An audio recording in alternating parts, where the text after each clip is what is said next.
Well, thank you. Thank you for that really super warm welcome. We really appreciate that. It's great to be here. And I just want to say, you know, I really appreciate everything that Suzanne Lindberg and Build has done to support AOL's Military Support Group, to support the veterans. Yeah, give them a big clap, please. They've been fantastic to allow us to have this opportunity to really talk about veterans and talk about how, you know, we want to change the definition of veteran to make sure people understand veterans are not, it's not just a good cause to hire veterans, but it makes great business sense. And so please also extend another big clap to Benjamin Busch. Thank you so much, Ben. It's great to have you here. Oh, it's great to be back. So, and I brought all my hair. Yes. As you know, we both, what you might not know is that Peter Vanderloo was my commanding officer in a unit that I first went to when I moved in the reserves after active duty, and I later took command of that company and took them to Iraq in 2003. And we were both part of a very serious hair-hating organization in the Marine Corps. And I've maintained the standards, if you folks haven't noticed. And I have shown resiliency. So, you know, one of the things I wanted to mention, too, because a lot of folks aren't aware of this, AOL is a company that has veteran in its DNA. And everyone remembers Steve Case, but Jim Kimsey as well as Mark Seraph were the three founders. And Jim Kimsey was a graduate of the United States Military Academy and served 3 combat tours, 1 in the Dominican Republic, actually, and 2 in Vietnam. He came back and he co-founded AOL. And I just think that's a neat legacy for us as a company to have. And so that's why I think it's a springboard, a great springboard for us to talk about why veterans make great employees. We want to talk a little bit today to Ben about his experiences before the Marines, during the Marines, and after the Marines, and really kind of build a movement here around veteran hiring and how, you know, they bring such great values to the workplace. Yeah, and I was a studio art major at Vassar College before joining the Marine Corps. So it's not the usual traditional path from art studio major to infantry officer. But what I gained tremendously, and it's a tremendous amount of discipline to be an artist. You know, we kind of think that artists have this idyllic mindscape where we just kind of live in the world. The most disciplined people I knew before I joined the Marines were artists. In order to accomplish your work, you had to be absolutely fixated on creating, you know, your work. And everyone always thinks of the military as a place you go to gain that kind of discipline. And I was actually privileged to be able to compound my discipline as you know, a very focused artist with what the military brought to me. I did not have a sense for organizational leadership before the Marine Corps. And I really absolutely needed it.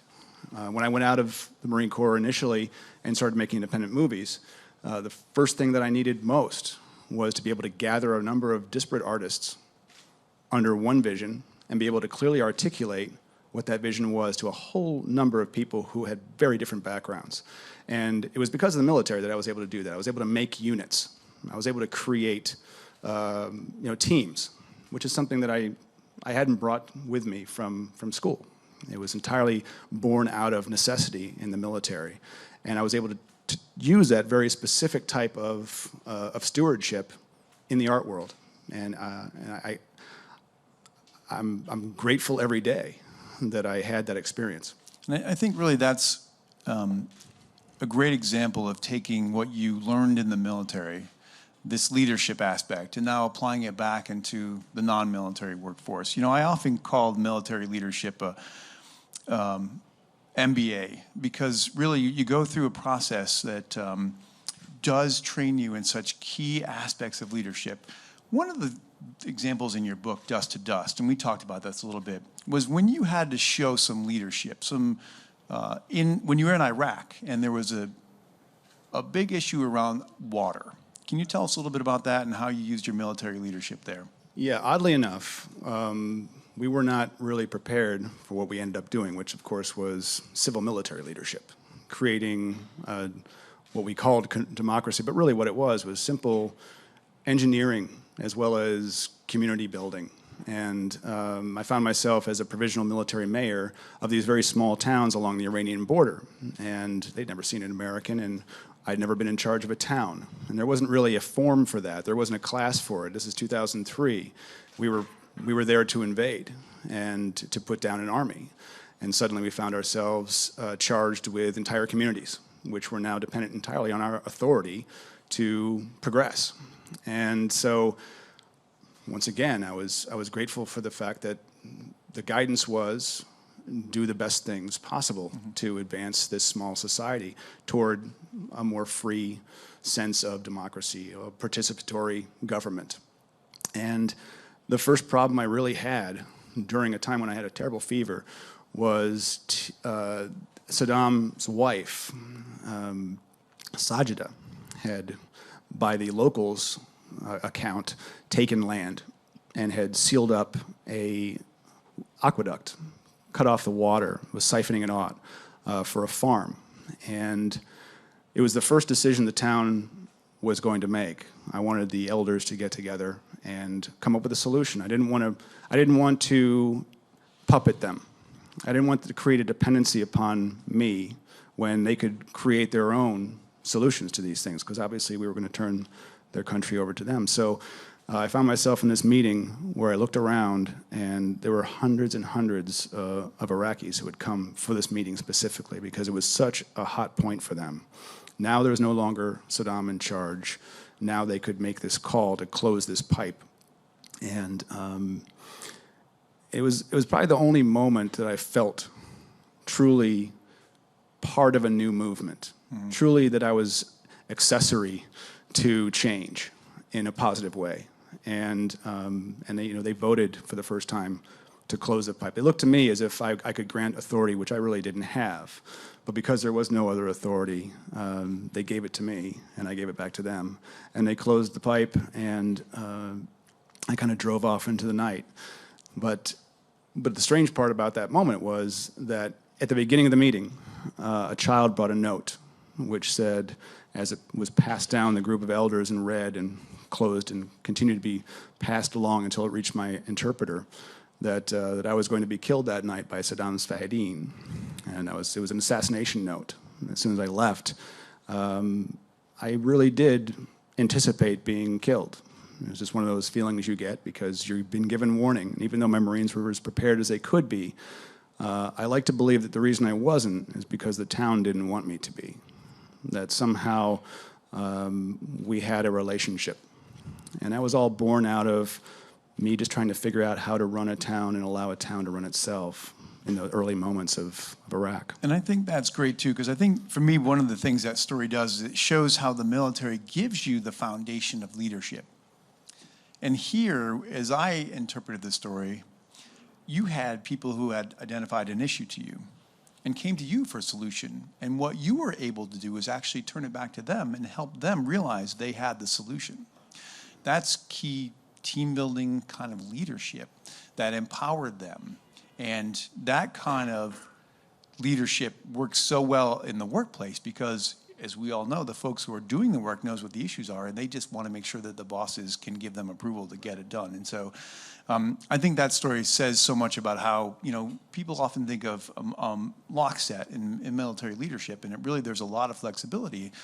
And that's another thing that I think also the mental agility that you have to have. You're constantly getting a bunch of different stimulus, and you have to respond to them. Right. You got that all the time when you were in Iraq. Right, and you're constantly prioritizing, even in training. I mean, 90% or more of veterans don't deal with combat. They deal with organizational leadership and accomplishing small tasks that lead to larger ones. And they all know that they're part of that. And what I find most when I work with veterans in the workplace is that there is that fixation on their piece of a plan. And what I like about it is that I learned to be far more articulate, far more succinct. I gained a great ability in some ways to adapt far more quickly to changing scenarios without being ruffled by it. Mm-hmm. And I think everyone that I worked with, all the way down to lance corporals and privates, all had a sense that they're going to be tested all the time by these changes, and that no plan survives the beginning of its execution. And you don't often have the same kind of stress in some offices, but when things change, I'm prepared for that. I'm actually expecting that. And so I think that's one thing that I find with working with veterans often in the film world and everywhere else, we just don't get bent out of shape about it. It's very useful because it changes the dynamic of an office. Oh, for sure. And what's really interesting to me is that in the workplace now, we always talk about disruption, disruptive technologies, disruptive companies, and that's really encouraged when you have... And distraction. Yeah, right. But when you have people who are used to disruption as part of the standard operating procedure, then I think when you look at bringing those types of people into the workplace, disruption to them is something that they welcome, that they can engage with, that they can be productive in that type of environment. And I always knew that no matter where I was in the organization, I felt that what I was doing was important to a larger thing. And I think a lot of veterans are seeking that when they join organizations and companies later on, because people come and go, but we have this. I've always felt that there is a certain accountability, a sense of responsibility, and a sense of loyalty to their position. Mm-hmm. And even though the military is also based on ascent of certain kinds and promotion, we know that we earn those places. You're not just given promotion. You've earned your place by way of accomplishment of some kind. You become good at what you've done, and I find when I'm working with veterans in organizations, I unfairly place far more pressure on those individuals because I know that they are already born into a world of responsibility and consequence. And I suspect you probably get results from them, and that's Absolutely. why you're comfortable going back to them. I mean, and everyone works to their gifts. You don't have to be in the military to be supremely organized and loyal and all these different things. But I know that the Marines and the military has trained everyone specifically to be that, and to feel responsible. One of the things you're talking about too, I think, is a sense of loyalty to an organization. I mean, veterans are inculcated with loyalty to their, service. It starts with their country, it goes down to their service, it goes to their particular division, wing, fleet, whatever it may be, right all the way down to their smallest little team. There's that sense of loyalty. And so I know you and I were talking about how loyalty really goes a long way to getting things done, and why that's a force multiplier. Yeah, well, I mean, you don't discard duties you're required to complete. I find that people are far less likely to avoid things of that kind. Mm-hmm. They will take them on and they will own them all the way until completion, and I like that. And I've worked with a number of people in the film industry, and of course the film is just a war that's going wrong the entire time. It's a mess from the beginning. You have this very particular vision. Mm-hmm. You have an entire storyboard for it. You've organized everybody by their particular labor and gifts, and then something's missing. You have to suddenly adapt the entire plan, and you have to quickly communicate that to a number of different people in a variety of professions. And I was working on Generation Kill in South Africa only a few years after I'd returned from Ramadi in Iraq. And of course, Generation Kill, if you don't know, is an HBO miniseries based on a book by a journalist, Evan Wright. And we ended up shooting in South Africa, Namibia, and Mozambique, which played for Iraq. And we had a few of the actual Marines from the unit that the book is about, these recon Marines. And we found ourselves very often like running fuel onto the set, just doing the things that it wasn't in anyone else's job description, but they needed to be done. And so we just ran to do them. But we're actors. I mean, if you look at the Screen Actors Guild, you're not supposed to do various things. And one of them is running around with huge cans of gas in the desert of South Africa to make sure that a vehicle runs for a shot. It wasn't our job, but the vehicle needed to run. And so I could tell automatically, looking across a whole set, well, there's all the Marines, and we're just supposed to be sitting in chairs waiting for the shot. So I kind of feel that, I expect that, and I enjoy bringing people like that in because I know that if I need gas, my veteran's going to get it. For sure, and there's an aspect in the corporate workplace we call employee engagement, and that is when an employee comes to work and is doing more than just their job. That is, they see their job, they want to do their job well, and they are looking for the next thing too. And I think you kind of described a little bit of that there, that, you know, you've got these folks that see, you know, there's not a job description that I fill, I got a mission, right? We talked a little bit about a commander's intent, and that's, Right. you know, a commander's intent is the big boss says, this is what I want, and then the big boss tells you, you figure out how we get there. Yeah, and that actually I prefer, because that lets me that gives me agency. That allows me to operate independently, using myself as the way to solve my own problems. And I think it's best to allow people who are on the ground, the forest on the ground, to come up with those kind of solutions. I mean, I've always felt that. And most of my operating procedures have been changed by the person I assign at the lowest level who has to stare at something for 5 hours. And I'm big picture. I need this particular area, guarded. I need this closed. I need this moved.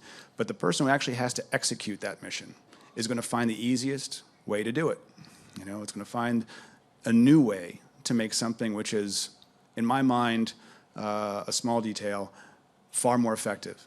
Change the entire timeline of it, make everything more efficient, and those become my SOPs. I rarely create new SOPs when I was a commanding officer, because the best ideas came up to me, and you have to receive those. You have to take those moments and appreciate them from your employees all the way up and down. And I think knowing my Marines as I did really helps with that, because you begin to feel where gifts and weaknesses lie. You lean on the gifts. You compensate for the weaknesses. And all companies do this. But I love when a manager has that same the very sense that they are responsible also to their employees. And on a larger scale, we talk about CEOs. We don't hear that discussed very often, right? Some of them are doing it, and their companies are very effective. But I find that when you have veterans, they're expecting to be able to pass up those ideas. They're hoping to participate, to improve the group, because nobody wants the group to fail. It's far less about my own personal accomplishment. It's always about the unit itself. And we talked a little bit about how that teamwork, as you said, is based on a real personal knowledge of the people on your team. Yeah. You knew things about them that probably many managers don't think about asking their people. You tell us a little bit about some of the typical details that a leader looks at when they're looking at the folks on their team. Right. Well, I haven't worked in many corporate offices, but as a Marine commander, I knew about everyone's marriage. I knew about their finances. I knew about their health. I knew about their homes, their cars, their insurance. I knew all these things because even though I was not directly responsible, anything that could affect their performance was something that concerned me, and I had to see how people were going to be affected by leaving home for 2 weeks to train in the field. How is your home situation? How is that going to affect somebody who's going to have incredible responsibilities in the field? I took them away for war for 7 months. We all just left. And that's very difficult in the families. We don't often talk about the families. But the hard part for a family is they don't get to participate in that veteran's professional life, really. We just take you away. And there's something interesting about knowing those Marines and being part of their lives all the way into their homes, which I think was really important. It wasn't about being friends, because there still has to be that division of a certain amount of authority, but we weren't unfriendly, and I think that was really important, that I knew each one, personally. And I think what's neat too, because we both had this experience, when someone's going through a difficult time, because you know them so well. Yeah.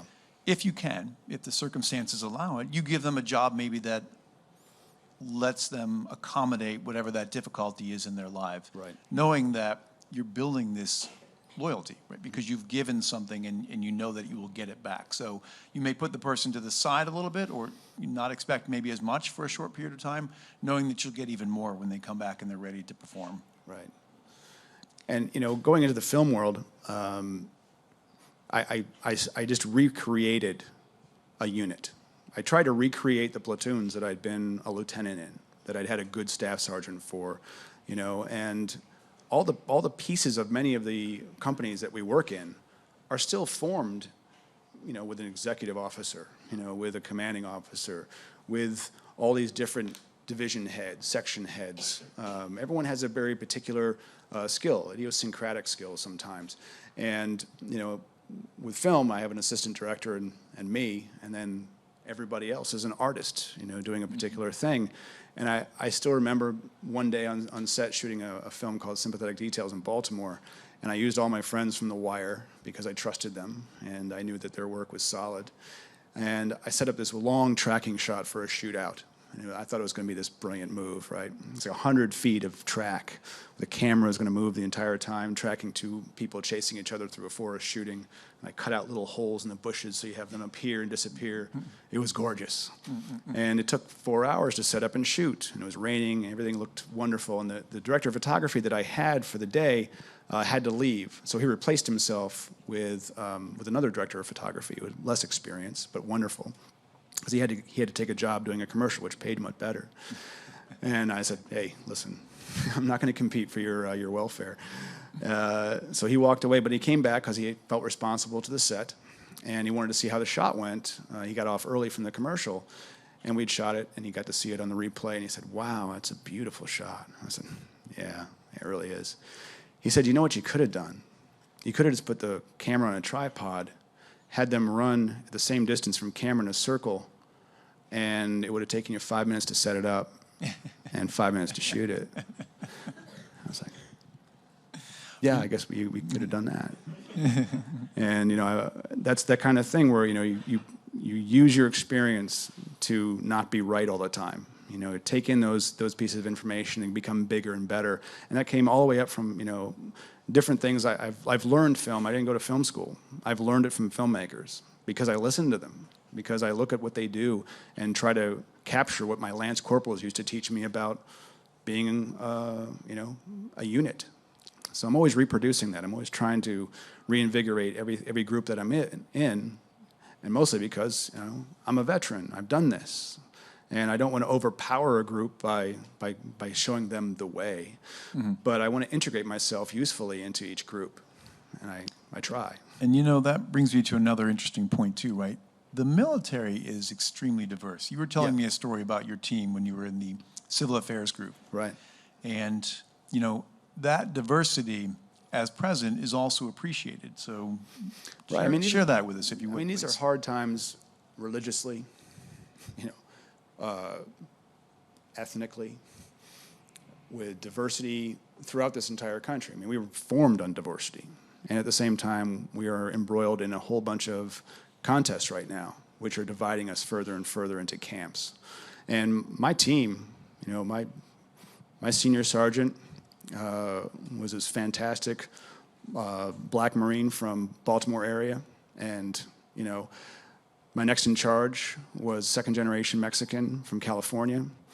My third was a young corporal from Baltimore. My fourth was first-generation Vietnamese. And my fifth was just this white, blonde surfer guy. We used to tell him to put on, moon lotion in case he got a moonburn at night. He's just so white. And so we looked like the crew of Star Trek. It was this completely diverse group, and there's not a one of us that wouldn't have died for the others. It was a truly pure sense of belonging, and I haven't had that in the same way in my own country coming back, because it divided behind me, and only seems to be doing so more so now. So what I like is that integration, that sense of selflessness, not dividing myself and my friends and my employees into groups like that we are the group, that other people should be in our group. I think it's one interesting thing about the military, which I always found, is that I never had that sense of division. Not that it hasn't gone through its own divisions, but the military was the first place to integrate almost everything. And now we're going through a whole phase where we're trying to further integrate women, which have been in the military forever, but now they're actually moving into infantry roles. This is a huge move. We've just integrated the LGBT, society, group. It's interesting to see so many different groups that really first and foremost on a level of of complete equity starts in the military. It's the one place where we can force it to happen, I guess, as part of its gift. But then it permeates society. You know, we all return. For 18 years, we aren't in the military. Forever, you know, for however long we are in the military, then we're in the military. But then we come out and we're civilians again. I don't like wearing veteran as a badge. I don't want it to define me as such. But I know that it's given me a particular gift. You know, it's a school that I went to where I learned to be both a better citizen, but also just a better functioning adult. And I hope that that is useful to the organizations that I end up working with.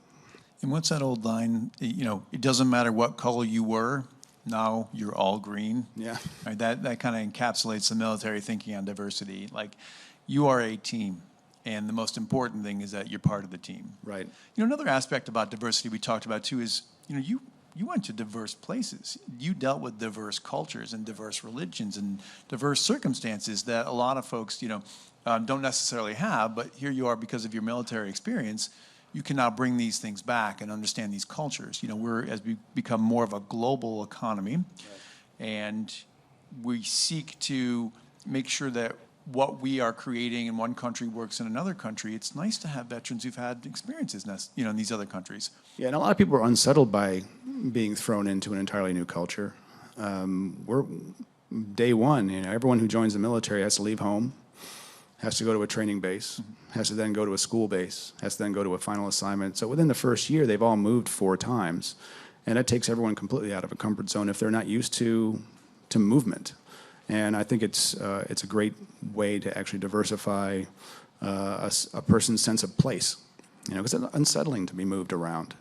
And I'm no longer unsettled by moving anywhere, nor am I upset to find the conditions in which I find myself not to be fantastic. You know, I don't get upset by that. I get fascinated by it. Sure.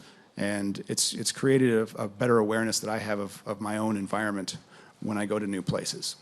I've been trained to look at my environment for threat, first of all, but secondly, you know, my biggest concern when I was in Iraq was that I would offend the local population. It's their country. And I had to learn quickly what was, for them, just, you know, common knowledge. You know, I had no shared idiosyncrasies. You know, I had to make sure that I knew how to. I couldn't speak to women unless they came up and spoke to me, which they did sometimes. But you know, these are things which, walking out of America, you just wouldn't consider. Right. And we had to learn that as an entire group, that our tribe and their tribe had to coexist, and their tribe had the upper hand. You know, in the end, if we did it right, we were working for them. Sure. And so, I learned a great deal about, you know, both Arabic and Islam, and just life on the Iranian border, all the way to life in Ramadi and Baghdad and Babylon. I mean, at one point I was in charge of security for Babylon, which sounds just bizarre, you know? But there it was Babylon, the most storied city in the world. And I could touch it and respect its existence, you know? So it's fascinating to go to these different places, but then you talk about the global economy and how veterans come back with some very rarefied training, culturally, but also in languages and various other things. You know, when you're looking through your selection of potential employees, there's a number of things the military also trains, which we don't commonly see on the surface. You also mentioned, and I think another big important aspect of being a veteran is this intuition that you develop. When you're in an environment, you're often going to someplace you've never been before. You have a mission you haven't been given before. And so you're absorbing information from your environment. And this leads to the ability of veterans to really have this strong intuition, because they need to be able to evaluate, in some cases, life or death decisions pretty quickly. And so they're constantly gathering this information about what's surrounding them, where they are, where the other folks are, what the circumstances are. Yeah, I think that creates, more than intuition, a huge flexibility. They're able to key on stimuli that surround them and prioritize, triage, get rid of distractions, and focus on things which really matter. And they'll take that to the workforce as well. What's most important to do? How do I prioritize that and reverse engineer my decision making to accomplish this particular task? And knowing what the group needs first is what I always hope that a veteran brings to an organization. What's most important, not for me, but for the overarching intent of this group? Sure. And work on that. We should probably mention quickly, though, that today is Memorial Day. For sure. This weekend. And I think about this day because, as you know, I planted a forest in Michigan, one for everyone that we lost in Iraq. And I think about those people on days like this. This is how many trees is that? It's 4,486 so far. Wow. But I owe some more trees already because we're back. Right. But I think about those days. In May of the year that I left, before I came to your company, we lost a helicopter with all the Marines, and I spent my first months out of uniform, back in uniform, attending memorial services. And then in Ramadi, my good friend, company commander, we talk about company commanders, it's almost a strange alliance with business, was killed by an explosive device. And these are flash moments, but on a Memorial Day, I often think about the fact that I was returning from that mission where I had to guard the burning vehicle all night, and I went back to just get my notebook from his office. I walked into that empty office with the cot and his desk and his books and the picture of his family, and I thought at that moment that I knew that his family had been destroyed before they did. And that's that strange separation that I talk about when we leave and we go to these missions and the cost of it. And what I find interesting about veterans is they all signed up for that.